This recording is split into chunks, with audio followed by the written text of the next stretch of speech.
all to you, but I've got to tell you, they're really rather remarkable. The first panels, let me introduce the first panel.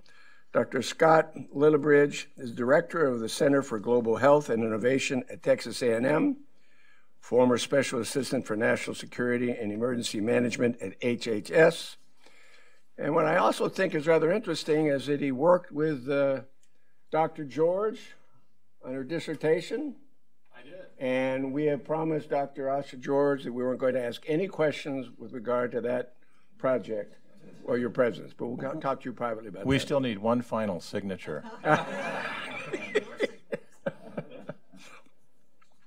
We're going to have Dr. Randy Murch. Dr. Murch, you're here. Thank you for being here. He's FBI, created the FBI WMD Forensic Investigative Unit. He's been part of the Institute for Defense Analysis, which is an organization I was really privileged to work with for several years, and again has a resume of public service, of effective public service that is well, it's reflective of the quality of men and women we have working on behalf of the public writ large. And let's see, and we have Dr. Cannons. And there's so much of this federal-state partnership that is critical to us. And Dr. Andrew Cannons is the Florida State Public Health Laboratory Director. And you know, you can't really secure the country from inside the Beltway. We got a lot of assets here, but how we distribute the people and the resources and the information down to the states and the locals is how we make the federal system and how we make us all safer. And so we're privileged to have all three of you here. And Dr. Lillibridge, we're going to ask you to start the panel discussion. Thank you. Thank you. And I appreciate all the work the panel has done. And it's great to hear this continued interest after almost 20 years. For me, I was invited to speak and relate my perspectives on the Anthrax adventure, our preparedness, the fits and starts, and biodefense. From my perspective, really the history, the modern history, really started in about 1999. It's when we opened the doors at CDC on the Bioterrorism Preparedness and Response Program. At that time, we had $129 million to start with. It was a lot of money in those days. And we took the idea that we would try to plug vulnerabilities at the state and local level. We would shore up laboratory networks, surveillance, training, awareness, and planning. It was a large program, but wasn't exactly huge by scope, by today's scope and scale. I was greeted at that time by my colleagues who said, why don't I get a real job? It was not the most popular thing at that time. And I remember the naivete of the press and the media and the folks at that time. In the first press conference, they asked me what was our position on smallpox. And I could have said a lot of things about the vaccine development, about immunity, about diagnostics. And I said, we're against it. For which the press went away and wrote it down. And I thought, I think you have a future in politics. We're against it. And anyway, despite the initial skepticism, we had a committed group at CDC, and we went to work, and we had some luminaries in government, and we had some champions. I heard that this morning. We had some champions at the time. D.A. Henderson, Mike Osterholm, Tara O'Toole, Phil Russell on the outside. We're pushing hard to sound the clarion call and keep this in the media and public awareness. D.A. Henderson really knew how to market a program. Richard Preston's book was out. This added to an awareness, the hot zone, and we had President Clinton at the time was highly interested in that and began to push towards greater interest in biodefense. In 1999, December, we opened the office at CDC. We were in a hurry. We picked a number of pathogens, not knowing and not having relationships with terrorist organizations to exchange information. We just picked the vulnerabilities, which is way different than picking what's most likely to happen. We looked at the vulnerability of the civilian population. And anthrax and smallpox were at the top of our list, so that it was identification, vaccines, awareness, and so forth. And we began to move on our program. It was about a 3 to 5 year infrastructure building program, and at that time, that sold well to both sides of the aisle, the states and the local health departments, that this was an infrastructure building process. We were going to upgrade labs, surveillance, awareness around a wide range of infectious diseases, and we moved out smartly on that. We were surprised, of course, with when the anthrax happened, but we were glad that that was the first assay we'd sent out to the state health departments. It was identified, and many of these were identified at the state and local level. I lived through this with a couple of you in the room, Senator Daschle, Governor Ridge. We had some late night meetings at different places around the Capitol. And I'll just give you kind of my emotional kind of feeling of sort of putting the science, the policy, the agencies together. My role at the time was I was a staff special assistant to the secretary. So it gave me access to various corridors where decisions were made. I was summoned by at 2 o'clock in the morning one morning to go to the Hill to brief Senator Daschle and Trent Lott. And I remember saying, "Are they there?" I said, he goes, "Yeah, they're there. Just go tell them. Go brief them." I go, "Brief them on what?" He goes, "You know, what's going on." And I said, "Okay, if I can, let me get there and we'll do this." And I made my way up in the middle of the night and found Senator Daschle and Lott in the room with Sergeant Arms. And we sat down and began to talk through what anthrax meant, how it was spread, what the ramifications were. And in talking, it became clear to me that there was not a serious federal mobilization at that time. The local health department hadn't been notified of all the parameters and the exposure. People in the Hart building came from multiple counties and states that day, so we now had people exposed all over the country. And I had this sinking feeling to say, wow, we have really got some gap here in terms of what we have to do in a hurry. We called the Commissioner of Health for the district to come in and notified the Office of Emergency Preparedness, and a couple things began to happen. Sorry about your bags on there, but I hope it all works out. But that was a real eye-opener for me, because we had now had multiple agencies. We had cleanup with EPA, we had FBI, we had a forensic investigation, we had state and local health departments involved, and we had civilian populations at risk. And for our standpoint at CDC at that time and HHS was trying to deal with the aftermath rather than the prevention of civilian populations. I remember late night meetings in the White House that stand up, knock down, drag out fights Governor Ridge brokered between HHS and law enforcement about how do you share information at the time of the crisis. At some part, this was a law enforcement investigation that was held in secrecy, and in the other point of HHS, we had a public health emergency where we needed information to make decisions on prophylaxis, medications, and so forth. That was a contact sport. I thank you for brokering those meetings. So where are we, and what do we learn from anthrax? Well, we came out of that thinking a couple things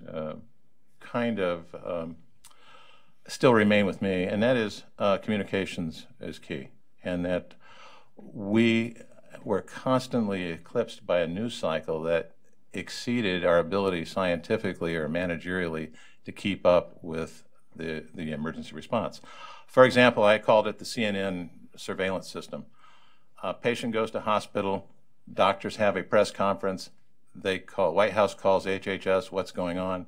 HHS calls CDC, and it's completely backwards how it's supposed to work. Actually, you're supposed to get surveillance from the field, and so we were constantly surprised on that. Communications was key. We needed a better way to keep pace with information. And that led us to the next thing, is that we really were not at HHS and many places in government organized in a ICS, Incident Command System, or an operations center. The military and FEMA had done this instinctively, but the other agencies that had to be drawn in were not organized in that fashion. And within a year or two, CDC, HHS, and others kind of evolved into a better system to handle information and validate claims and look at situational awareness. The third thing that's really important was that we validated the initial parts of the program, and that was state and local assistance is extremely important, building capacity. I can't tell you how many times the local physicians and response laboratory response network identify the early case and then substantiated the first range of diagnostics to allow us to begin prophylactic medications to populations. That happened time and time again. It wasn't perfect, but it did show me that the investment in surveillance, laboratory training, and awareness at the state and local health department level was extremely important. And the fourth thing was that this is a crime public health emergency. It's also a strategic emergency. And as Governor Ridge mentioned, we had EPA cleanup, we had the White House involved, we had national security. Virtually, at the end of the day, we had almost every agency involved in some piece of this response. So how have we done with the money and the programs we've done over the last 20 years? I think we've done very well to a certain point. We have got on the beach at Omaha Beach on D-Day, we have broken through, but we have not yet taken Europe. So I think there's a few things that I want to mention that I think are things that we can work on. We have done well in galvanizing constituents of U.S. departments and agencies. However, we face different biologic threats today than we understood in 1999. They are more complex, they are larger in scale, they are more global and strategic than we were thinking 20 years ago. We were thinking about vulnerability to specific agents. We weren't thinking of national scope, synthetic biology, genetic sequencing, manipulation of resistance patterns, and so forth. This has gotten much more complex. So how do we address this, and kind of where are we, some of the challenges that I see coming up? And I was pleased to see some of these in the recent study. It's already been mentioned that one-year funding or intermittent funding just won't do the trick. This is a large-scale operation. 5-10-year programs are going to be needed to build the kind of collective infrastructure that's important in dealing with these kinds of threats. Number two, I don't think we've sufficiently engaged private industry. I think we have a good start, but part of that relates to the scope and scale of the money involved. I don't think we have enough resources invest to attract the best and brightest out of the industry. I still think we're a private enterprise company, and most of the expertise that we need resides in a hybrid of the private sector, academia, and other key organizations around the United States. I don't think we've aggregated our resources sufficiently to really manage our stake with private industry to get them involved. Many of these companies, we lack the political will sometimes to enforce and follow up IP that we own, or to get them to help develop preparedness strategies. Many are multinational that have the vaccines or the antidotes and countermeasures that we need. So it's a very complex thing, but a key to that is really having the political will and sufficient funding to steer industry and get them involved in this. The other thing is that, I just came back from Congo, long enough to be out of the incubation period on Ebola. And it just hit me that, we really don't have America's team. I mean, what we have is, we have a couple Americans in different response groups there. We have a few people working with the UN. But this is fairly interesting for the following reason. This Ebola continues to spread in northern Congo. It's in the area of a conflict zone. Makes it hard to do surveillance and follow-up. it is in some ways perhaps the harbinger of the perfect storm of spreading epidemic that's contagious, that we can't access the population. So it has all the features where national security of the United States has a vested interest, and we on the state side are deeply concerned that it stay and get controlled in Africa.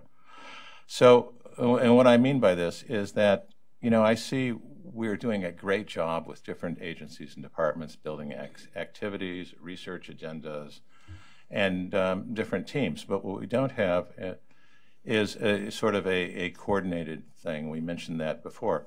I doubt that in 1960, 61, we could have got to the moon in 69 had we approached the moonshot with 50 to 20 different agencies that all worked on their own prerogatives, had their own funding, and it wasn't coordinated centrally. I just don't see how we would have done that without a NASA and a central organization, central organized structure to accomplish that goal. So that's one. And the last thing I want to mention is leadership. That comes up a lot. Is, you know, we've talked about the vice president, we've talked about HHS, we've talked about other agencies periodically or new agencies. To me, you know, after being in the field for more than 3 decades on major outbreaks and standing up the bioterrorism program, working as the OFDA medical director for the USAID's Office of Foreign Disaster Assistance, what I think the solution for me is more the organization, build the organization rather than to name the responsible party. I'm happy if it's the president, I'm happy or it's the vice president or HHS. But building and funding the proper organization is so critical to get capacity to come out of the spigot when you need these complex things done. So if I were to think ahead what this might look like in the future, I would see that we'd have an organization that was more corporate, perhaps scientific in origin rather than civil service or military, needs to run on an informational backbone like Amazon, IBM, or Microsoft, that's capable of computational biology, genomics, artificial intelligence, as well as able to use blockchain accountability for all packages, medications, and so forth. The size and scope needs to be, I think, more like the Manhattan Project rather than a small program in a discrete agency or department. I think it's going to be overarching. The organizational structure I talked about, the kind of steps that I think would make a difference to me as a bureaucrat, or a former bureaucrat, I would say, is if you don't consolidate biodefense budgets across agencies and departments, or if you do that, 90% of your problem in coordination will be solved. If you give people disparate budgets and autonomy over their budgets, you can't build the pizza if you hand out the slices.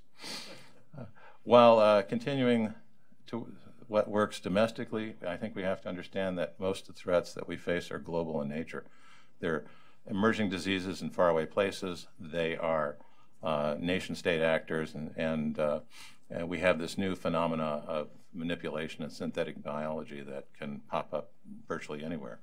And last, I think like NAFTA and taking another stab at redirecting NAFTA and relationships with Canada and Mexico, I think it's time to take a second look at revitalizing components of the UN. We need neutral vehicles to get into regions of the world. Right now, and in the Democratic Republic of the Congo, the UN is doing a great job of coordinating, providing an umbrella for organizations, providing support, putting funding, and managing, keeping their finger in the dike of the outbreak. It's the first time I've really seen the UN become operational. And it gave me hope that probably within the regional framework of the UN, we could probably put some investment with American leadership and get some bang for our buck and get access to a lot of these remote areas. And again, keeping what works domestically on the preparedness side of the states and local areas that we validated with some international traction and ability to respond, I think would be highly important. With that, I think I'll close. I think I've said enough, but those are some of my reflections. And wait until the conclusion of all panelists.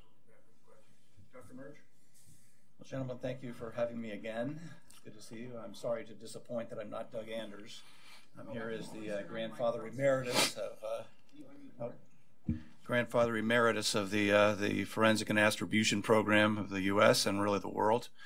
And what I'd like to do is begin, because I can't possibly address the kinds of points he would and the experience he's had, where the FBI program was and is today. I can provide you some background, which I think is important, but also sort of the then and now. So first of all, this is probably the only program in our National Biodefense program that actually was before. It was not reactionary. It actually began in 1996. We had absolutely nothing at all in the way of forensics and attribution support for biological, but also nuclear and chemical and radiological as well. We actually did create that with the support of Director Free and Attorney General Reno, both very strong advocates and supporters and spokespersons for us. And it was really, the timing was excellent because it was in the lead up to the 1996 Olympic Games. And actually my first co-conspirator in this program is the gentleman to my right when we engaged CDC. How fortuitous that the games were in Atlanta at the time. I actually began thinking about this program in 1981, 1982 as a young agent in the Los Angeles field office working counterterrorism and WMD terrorism as part of my portfolio, hoping that I'd get to the lab someday, and that's why I was hired into the FBI to go to the lab and become a forensic expert. And timing out an opportunity came about, as did the revelation of the former Soviet program, Aum Shinrikyo, another bestseller, The Cobra Event by Richard Preston, that was read by President Clinton, and called over to FBI headquarters and asked, what are we doing about this? What do we have that you're doing and building? And we actually had something in motion at the time. That book was based on the program I was building. And also the famous episode with Secretary Cohen holding up a bag of Domino sugar, saying if this were Anthrax and got loose, it would kill us all.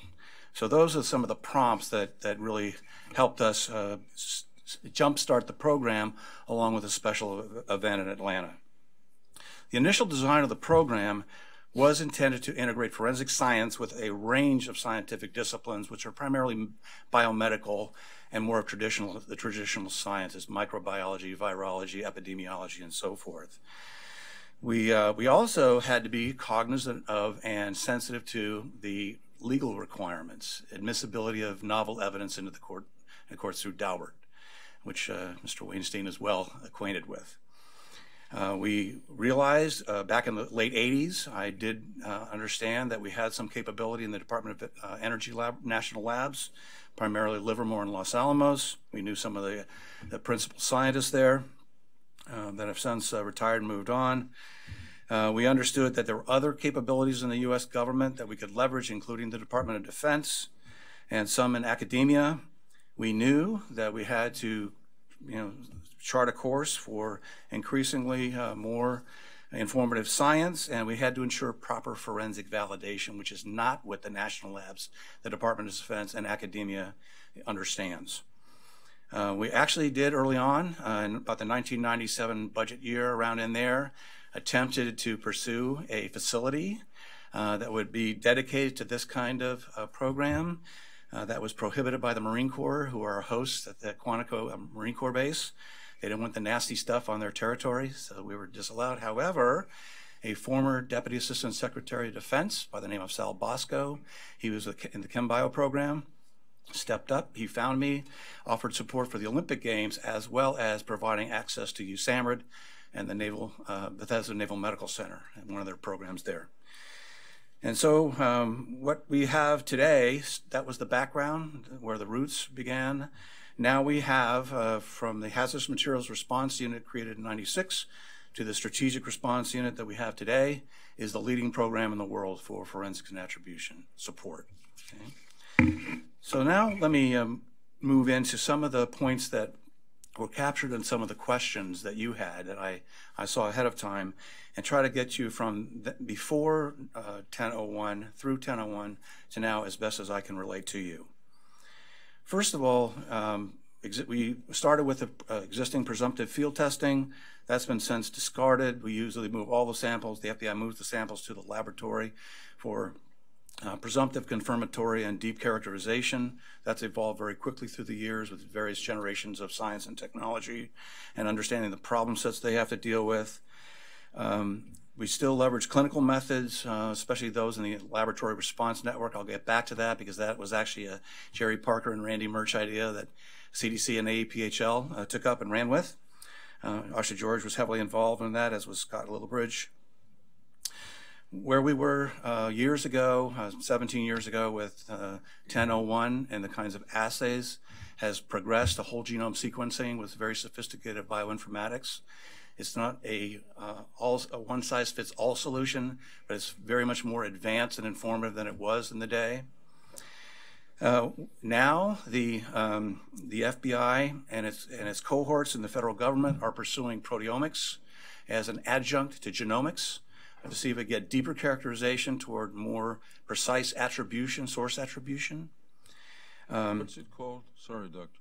Proteomics. Proteomics. Proteomics, studying the proteins that are produced by organisms, which are then translated from the genomics into action molecules, okay, which have probably more information, get deeper and more precise characterization toward attribution.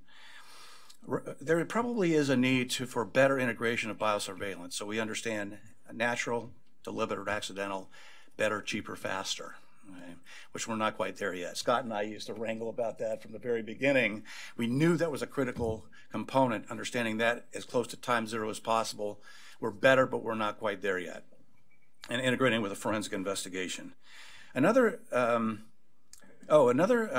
priority that's not only that of the FBI, but is federal partners as well as international partners, is better characterization of plant and marine biotoxins. There are very significant science challenges to that haven't been overcome yet, and they are potential powerful weapons.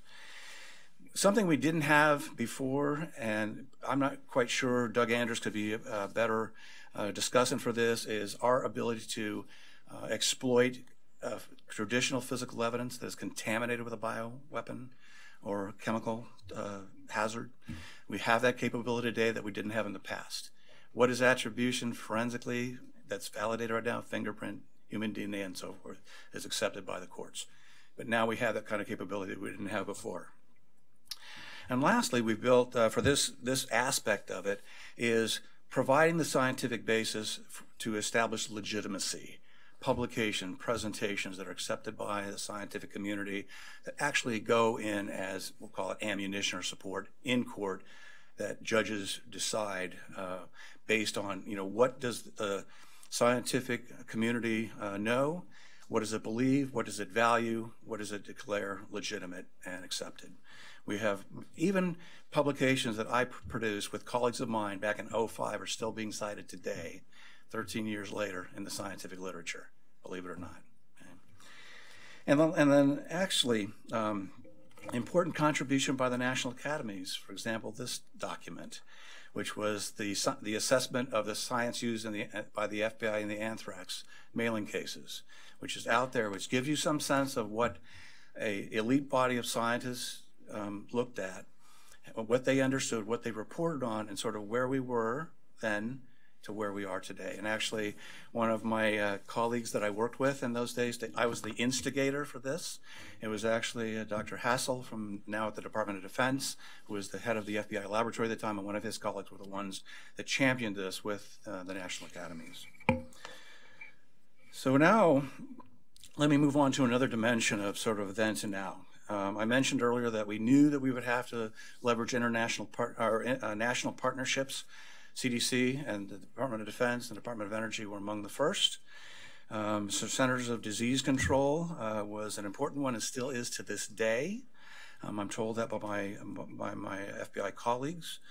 USAMRIID, Colonel Dave Franz, who many of you know. And I think he was a Lieutenant Colonel. Jerry Parker was the XO in those days, became my first DOD partners, were excellent supporters and advocates for us. The DOE National Labs, I mentioned a couple of them earlier. In addition, Pacific Northwest National Lab, Sandia National Lab, and Savannah River. And Savannah River is primarily on the nuclear side. And then and I mentioned the other ones too, they're still active members.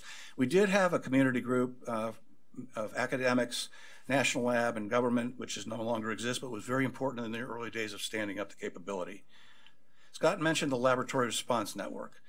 That today is a very powerful, very strong element of the forensic investigative and public health partnership that has to be the bulwark for our national program. And I've been told by my FBI colleagues that they work with the LRN every day, usually from the field office level. The National First Responder Community, we reached out to them right away. If we had time, I could tell you some very humorous anecdotes about getting that started. We don't have time for that, but that, I'm told, is actually very robust at a multi-level, federal, state, local, is tested, is exercised.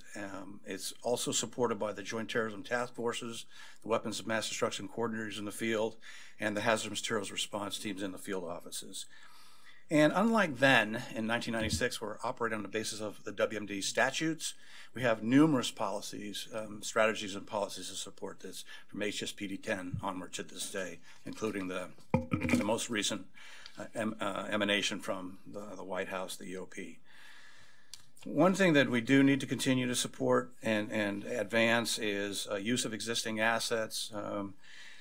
The intelligence community, I'm very familiar with what goes on there, what has gone on in recent years. I was loaned from the university to the Department of Defense to help develop an advanced capability at the front end of what DoD cares about. The general purpose forces need a technical capability for forensics in this area. They don't have it yet, although it was dictated by then Deputy Secretary Ash Carter. You know, this is what we need to do. Somebody needs to do something. Well, we got as far as a chemical and biological con-op, and it never went any farther, much farther than that. The Department of Agriculture, I'm not quite sure where they stand, but they're an important component. We need to take a look at that. And also, with a DoD perspective, not only we need to take a look at from the end-to-end capabilities that DoD has, but also standardizing and optimizing what the civil support teams provide from the National Guard. We have an array of international partnerships that have been created since we started in '96. The Five Eye partners, you're familiar with those: Canada, US, UK, New Zealand, Australia. The CTTSO, Counterterrorism Technical Support Office at DoD, provides support for international workshops that are all government to government and national lab involvement. US State Department has programs where the FBI gets involved. A number of trusted nation-to-nation activities, NATO, and so on. And even today, the United Nations Office of Disarmament Affairs has reached to the FBI, the US Department of State, and other international partners, mainly in Europe, to upgrade the technical analysis capabilities and develop accredited gold standard laboratories with confirmatory labs. And then lastly, I want to address Senator Daschle's comments on attribution. It's also one of my burning campaigns and crusades and challenges, even in the waning years of my career. The science will never quite get you all the way to where you need to be, and that's just always going to be that way. You know that from your legal practice. You can get far down the road, you can eliminate potential sources and include, hopefully, a limited number of potential sources of a weapon, a bit of evidence, or something like that, some probative evidence. I think we can significantly advance our capabilities, but one thing that's not in anybody's report, with all due respect, including your own, is sufficient research support, money. The pittance that the Department of Homeland Security provides, bless their hearts, is not sufficient for an extended campaign of very aggressive support to push science to its ultimate limits for this purpose. So, and the FBI doesn't have much money of its own. Also, the fusion of different sources of information. It's not just science alone that supports attribution. We know that from the legal. We understand the legal system very well, our criminal jurisprudence process, investigation to prosecution to decision. We don't really have that kind of robust framework on the policy side. I've said this before, I'll say it again, till the day I die. We need a robust framework with the supporting elements, integration, and also optimize the reporting of the food chain to the White House and the National Security Council, whoever the decision-making crucible is, to ensure that it is as robust and defensible as possible. And there is some activity going on now in the ODNI, Office of the Director of National Intelligence. We'll see where that goes. The jury's still out. They've just gotten started for the revisit. And actually, a colleague of mine, Seth Karras, that many of you know, has made a proposal to DOD through DITRA, where I have support to help them out on some things, is looking at a commander's attribution framework, decision attribution framework, coming at it from the DOD combatant command perspective. That's it. Thank you. Thanks. I'm sorry, go ahead. Yes, sir. Okay, good morning, and thank you for inviting me here to give you the laboratory perspective. And as Senator Daschle mentioned earlier, you remember how you got involved in Anthrax 2001, and for me it was the Saturday, October the 6th, after the index case was first identified of inhalational anthrax. At that time, I was actually a professor at the local university. Is your mic on? Yeah. Okay. Sorry. Get a little closer. Turn it up. Okay now? I was a professor at the local university, and the lab director at the local public health laboratory in Tampa called me at 5 o'clock in the morning that day to say, we need help. We're anticipating an increase in samples to test. We don't have enough staff. So I got to the lab and got a crash course in how to do the whole processing of these samples. And 12 hours later, we processed about 50 of those samples that day. And that went on for about a month, 2 months. In most public health labs, certainly in Florida, we did about 1,500 samples, all negative, thank goodness. Up in New York, I contacted them before this meeting. They had done about 1,000 in a month or so. And they had actually had positives, so that changes the whole system a lot. So that was my introduction, and I'll go through what we kind of gathered from that those early days. First of all, the sample volume for a public health lab, 30 to 40 a day for weeks, is overwhelming. That can be difficult to maintain and takes a while to get used to. Like I said, New York had the same issue. Other states probably had less, but certainly some states had a lot of samples to deal with. We had limited staff to deal to do this. You're not just processing samples. You got to deal with the telephone. People are calling in. You got to report out the results. So you've got to shift staff around in order to make it all work. We saw an inconsistency in samples submitted back then. We had samples coming in paper bags. We had car parts being delivered, luggage. We even had a mailbox sent to the lab. And if any of these contained spores, then we would have had contamination from the source through transport up to the lab, and it would have been a significant mess.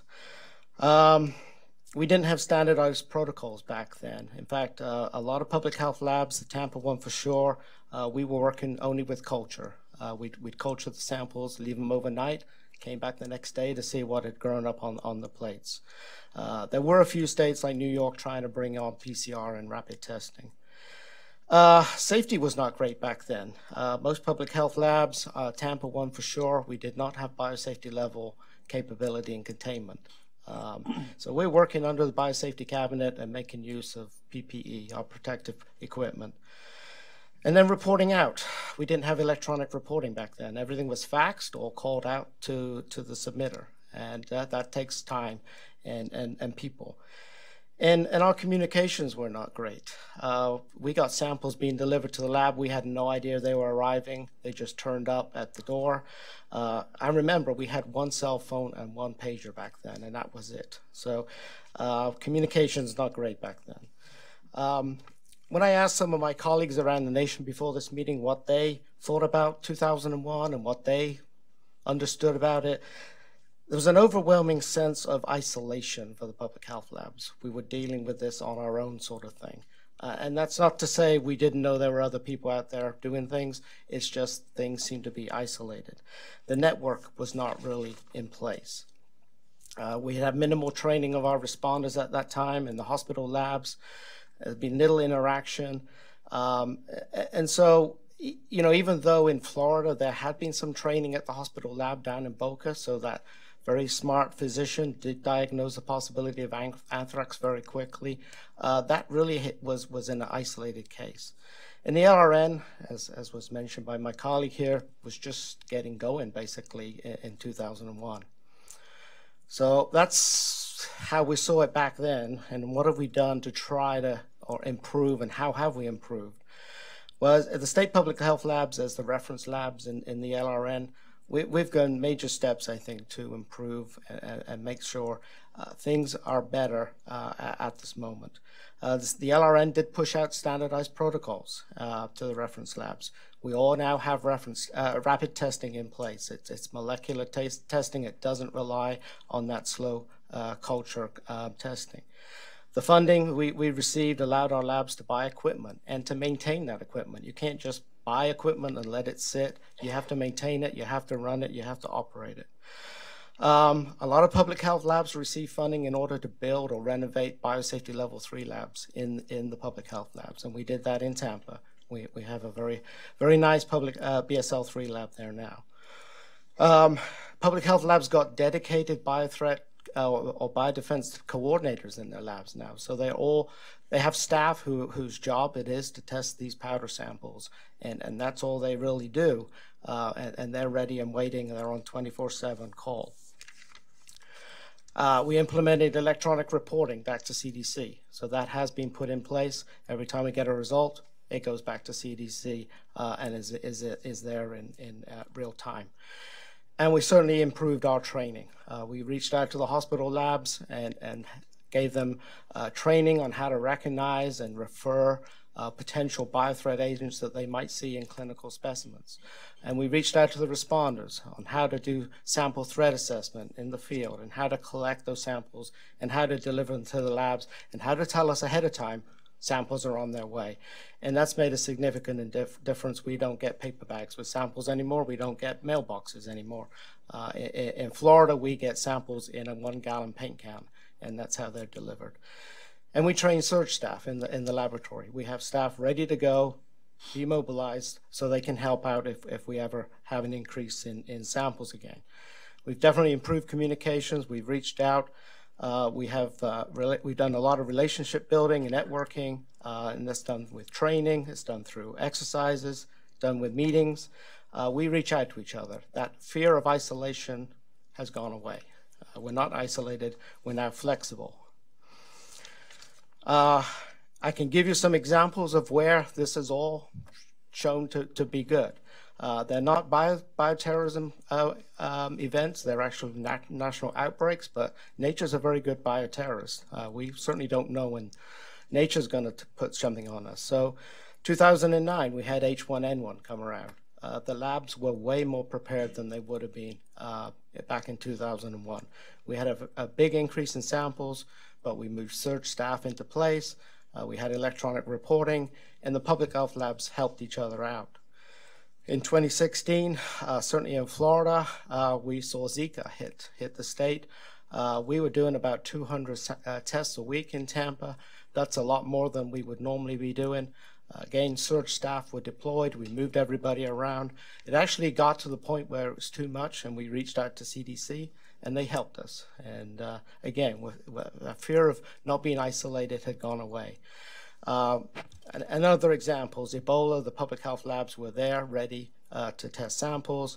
When MERS coronavirus hit, the 2 cases in the United States, one in Florida, one in Indianapolis, they were tested very quickly, and all the contacts were tested very quickly.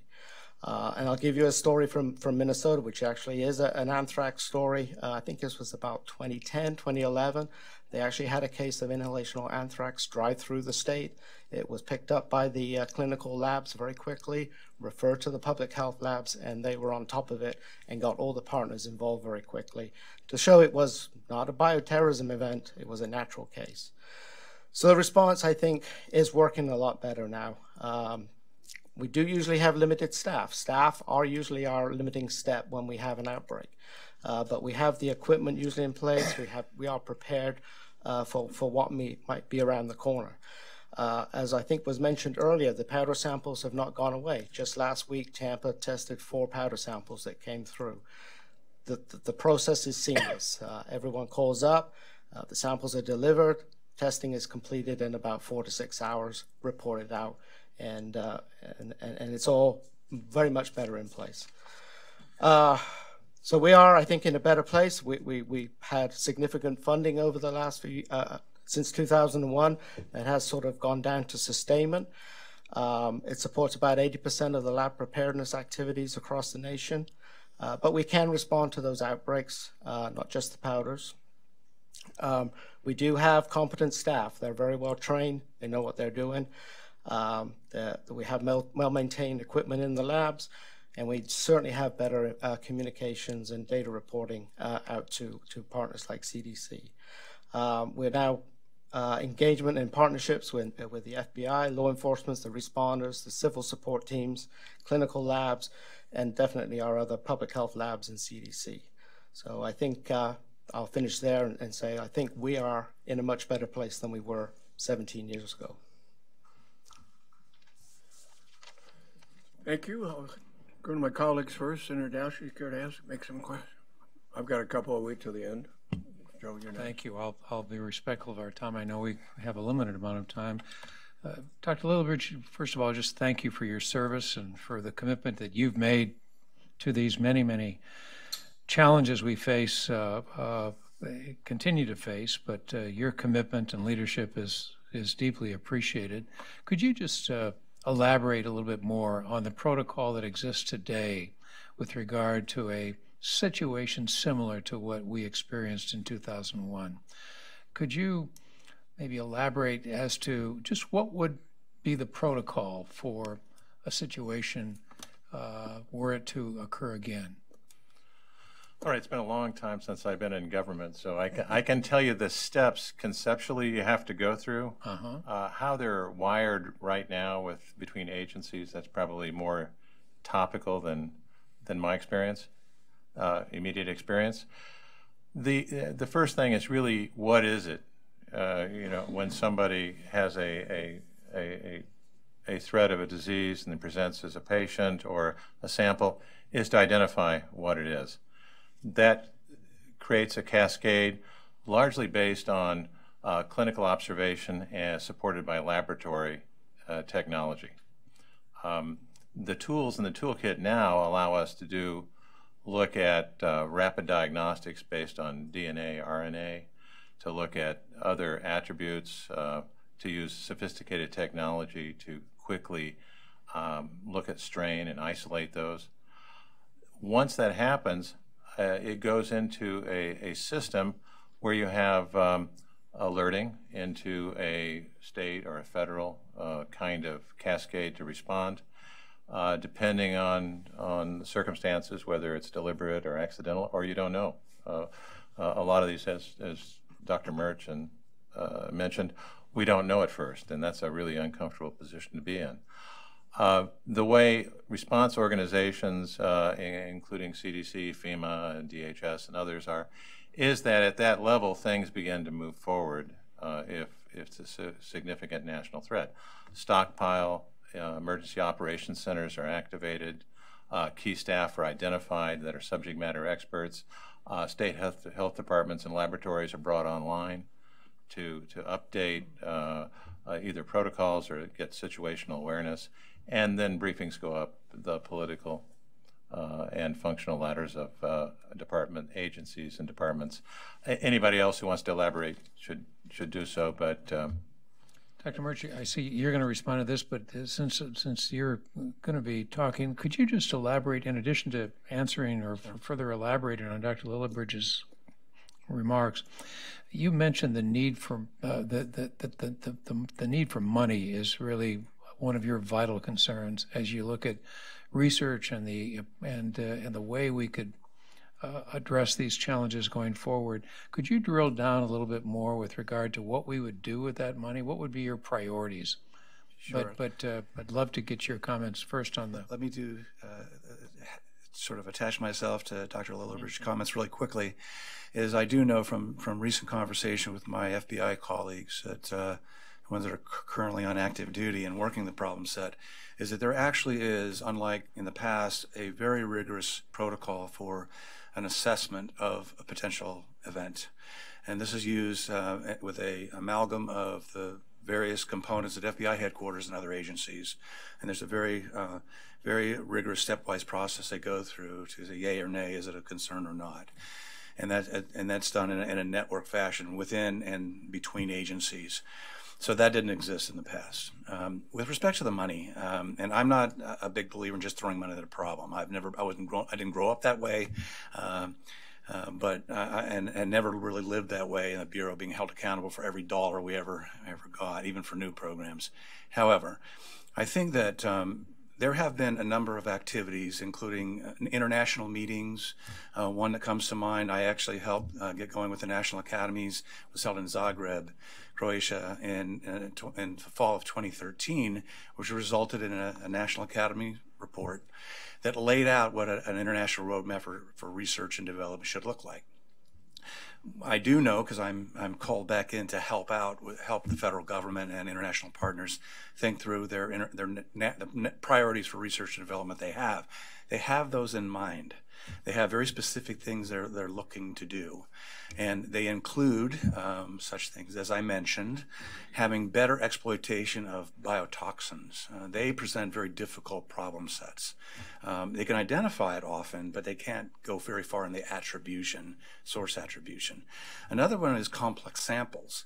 We saw in the anthrax mailing cases that very few of those were pristine samples. They're environmental samples that are cluttered with other microbes, with other genomes, with other background.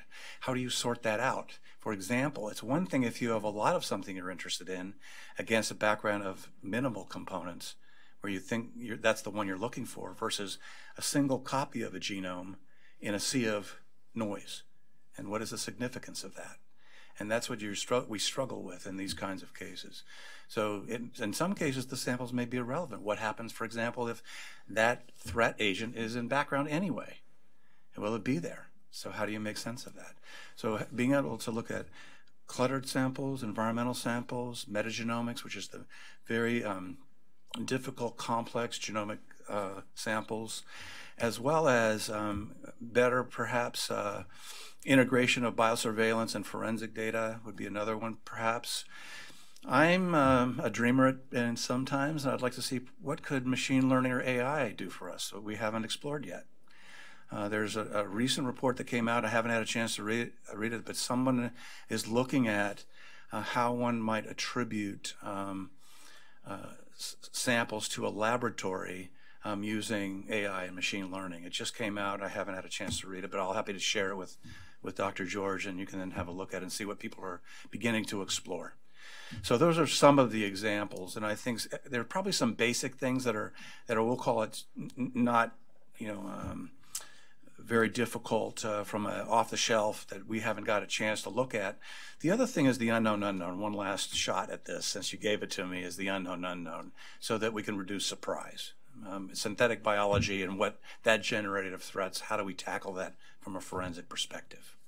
Very helpful. Thank you. One comment on funding on there. The way we engage industry really has been through BARDA in the public health and medical realm.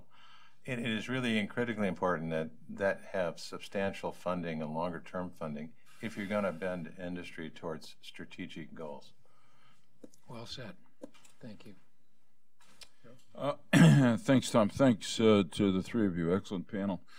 Dr. Lillibridge, you mentioned in your remarks that really we ought to be trying to involve private enterprise, private sector more in the biodefense of our country.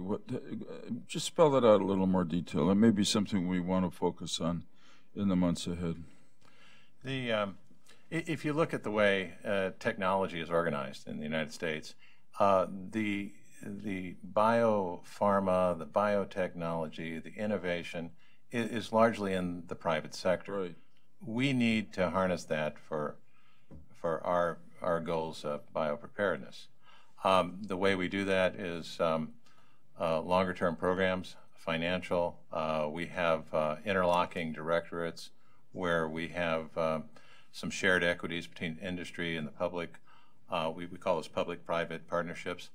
I think in this country, the way we do business, those are extremely important.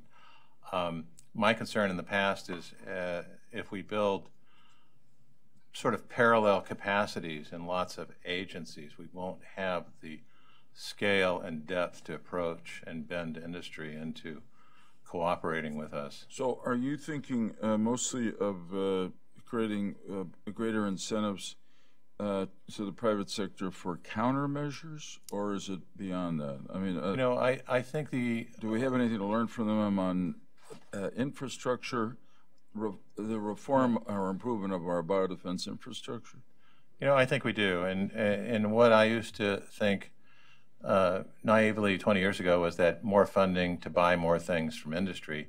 Now I'm thinking of greater funding to bring industry into part of the preparedness effort, much like when we designed bombers in World War II. We had the Army Air Corps work with Boeing and Douglas and others to refine an airplane that could get funded and could work effectively. We're not engaging up front strategically as much as we should. Okay, I'd like to continue that discussion with you. I do want to say that one thing that came out from your testimony that was interesting to me is that as much as we look back at the response to the Anthrax attacks of 10/01 and say, wow, could have been, we should have done a lot better. What's interesting is that there actually was some infrastructure already in place.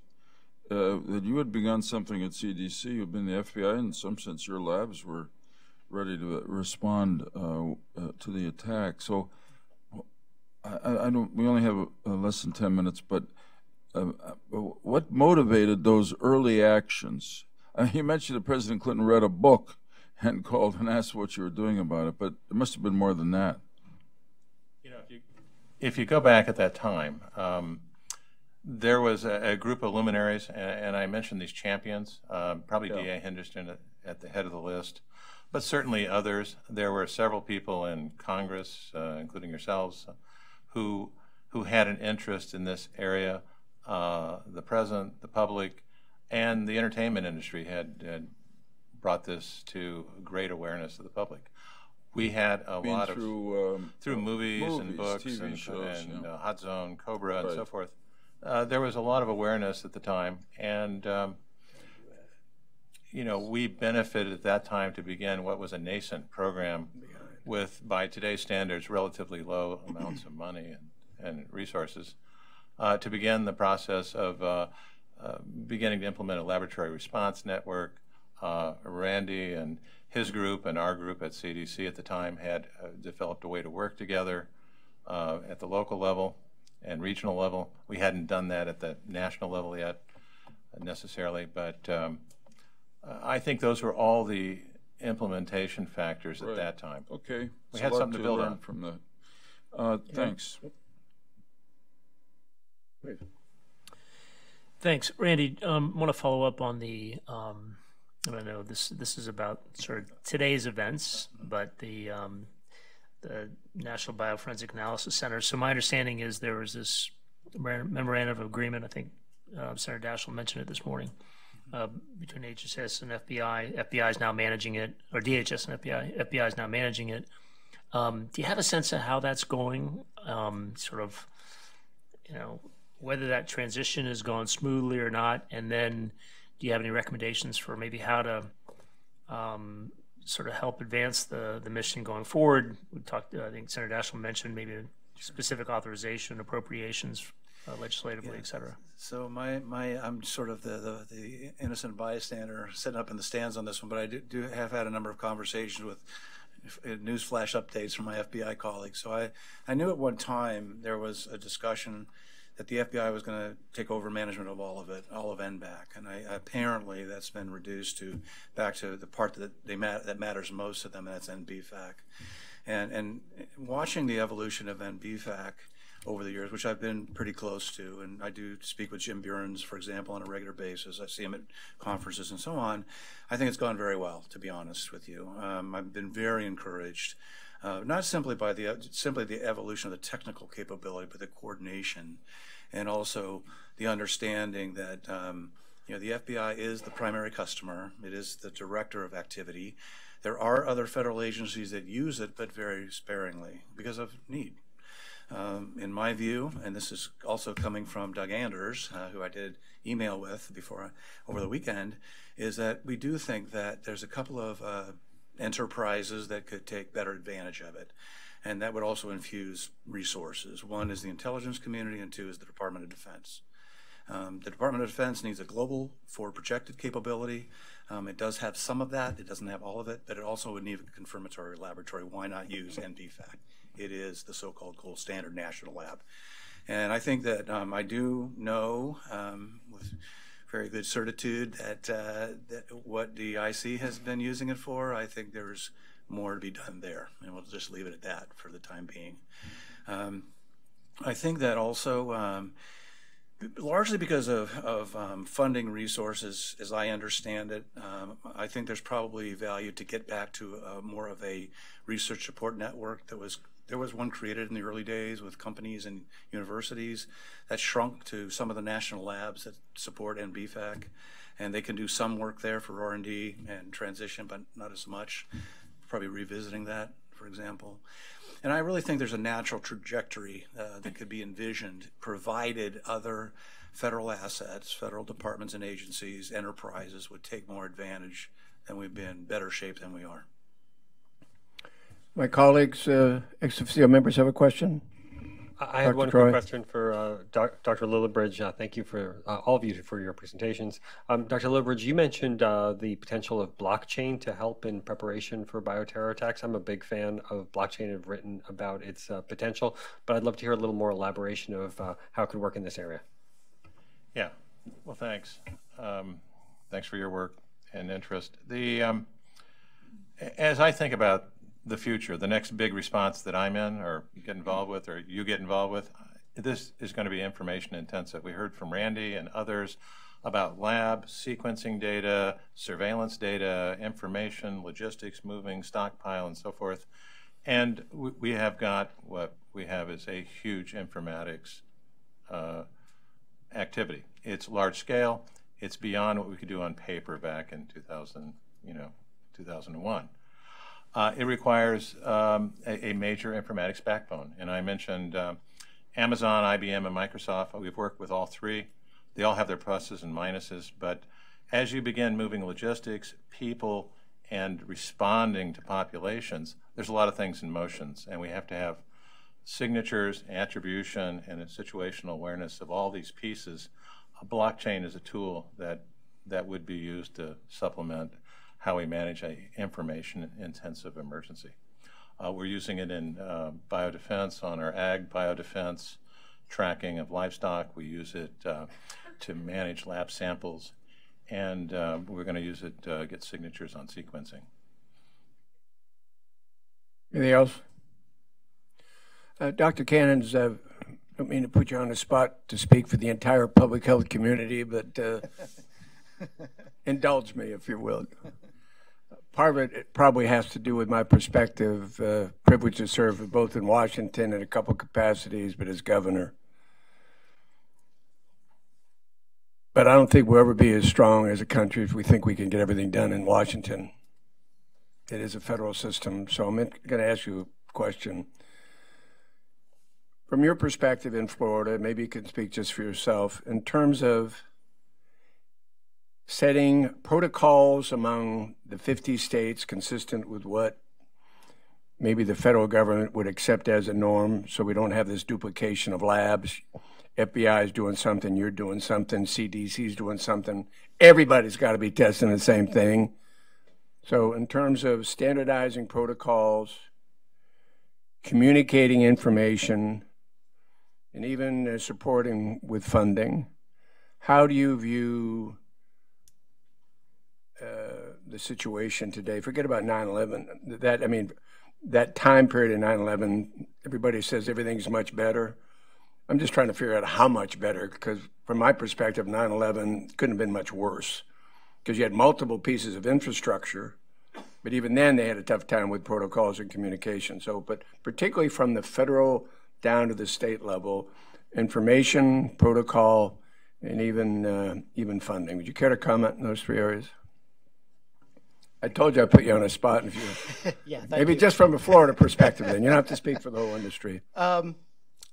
I think it is a tough question, I think, to answer. I mentioned some of our responses to major outbreaks that we've had, and that was, I believe, better than it would have been prior to 2001 because of the infrastructure that was put into place. So that's one example that we have moved on. We do, and I hear, you know, about doing whole genome sequencing and advancing the technology that way. One of the things that we have the ability to look for things we're trying to detect. We don't have the ability to look for the unknowns, and that's what's been mentioned. And I think that's where we are lacking. Now, the public health labs, we don't have the resources usually to develop our own methods. We're going to get them, the standardized methods, from CDC, and CDC is also working with the Department of Defense. They can push out methods very quickly.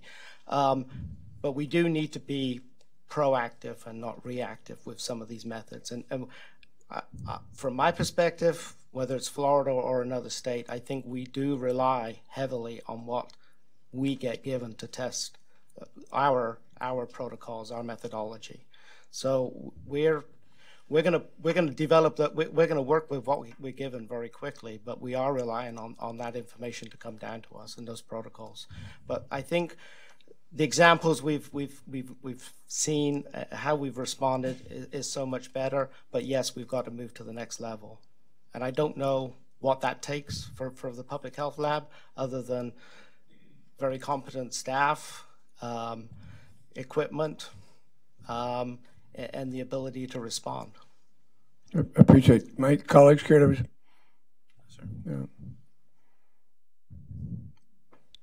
You know, that's, you know, sometimes a good answer, no. And my colleagues in government will probably tell you sometimes the worst question when they say any more questions is the last one, and they wish they wouldn't have said any more questions. But any additional response, any thoughts there? I mean, I just think it's so critical in this whole area for there to be so much the collaboration, the communication between the federal and the state.